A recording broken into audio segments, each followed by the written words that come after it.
ताजुद्दीन नागपुरी की जिंदा करामात। महाराजा भोंसले का मुकदमा और अदालत में बाबा की हाजिरी। निगाह ए करम हो तो पत्थर भी मोती बन जाते हैं, और जब बात हो हजरत बाबा ताजुद्दीन नागपुरी रहमतुल्लाह अलैह की तो हर नामुमकिन बात मुमकिन हो जाती है। साल था 1906। ब्रिटिश हुकूमत पूरे हिंदुस्तान पर हावी थी। हर रियासत, हर नवाब, हर बादशाह सब उनके आगे झुके हुए थे। लेकिन नागपुर की धरती पर एक ऐसा दरवेश रहता था जो किसी बादशाह से कम न था, बाबा ताजुद्दीन औलिया रहमतुल्लाह अलैह। उस वक्त नागपुर के महाराजा रघोजी भोंसले तृतीय पर अंग्रेजों ने एक झूठा इल्जाम लगाया, राजद्रोह का, और उन पर लगाया गया जुर्माना 2 लाख रुपए। भाई वो द्वार था जब 2 लाख रुपया मतलब आज के करोड़ों के बराबर होता था। महाराजा की रियासत तबाही के कगार पर थी। आंसू रुकते ही नहीं थे। एक रात वो रोते बिलखते ताजबाग पहुंचे। दरगाह के सामने गिड़गिड़ाते हुए बोले, हुजूर मेरी रियासत डूब रही है, ब्रिटिश मुझे बर्बाद कर देंगे। बाबा ने मुस्कुराकर एक पान का बीड़ा बनाया, महाराजा के हाथ में रखा और नरमी से कहा, रघोजी फिक्र मत करो, मैं खुद अदालत में हाजिर हो जाऊंगा। महाराजा हैरान हुए, हुजूर आप अदालत में? बाबा ने बस मुस्कुरा दिया।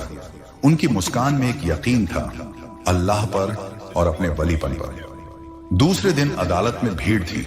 ब्रिटिश जज, अंग्रेज वकील, गवाह सब मौजूद थे। महाराजा का चेहरा पीला पड़ा हुआ, हाथ कांप रहे थे। जज ने मुकदमे की फाइल खोली और तभी उसने महसूस किया किसी ने उसके कंधे पर हाथ रखा है। वो पलटा, कोई नहीं था।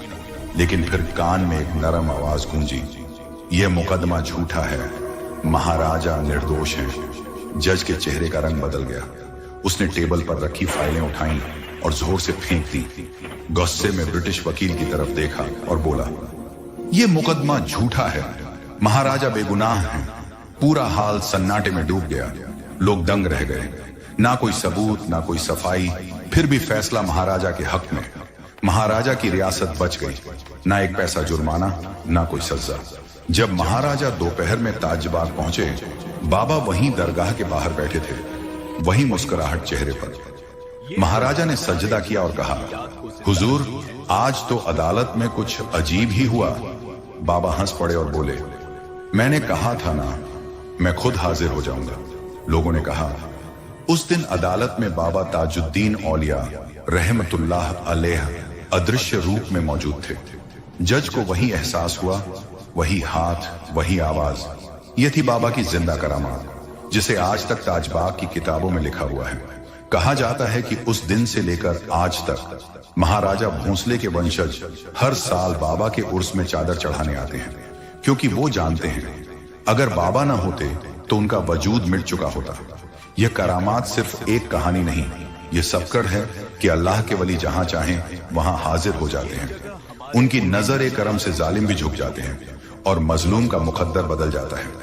अगर आपको बाबा ताजुद्दीन नागपुरी रहमतुल्लाह अलैह की ये करामात सुनकर दिल में रूहानी सुकून महसूस हुआ तो इस वीडियो को लाइक करें, कमेंट में या बाबा ताज लिखें और अपने दोस्तों तक ये करामात जरूर पहुंचाएं।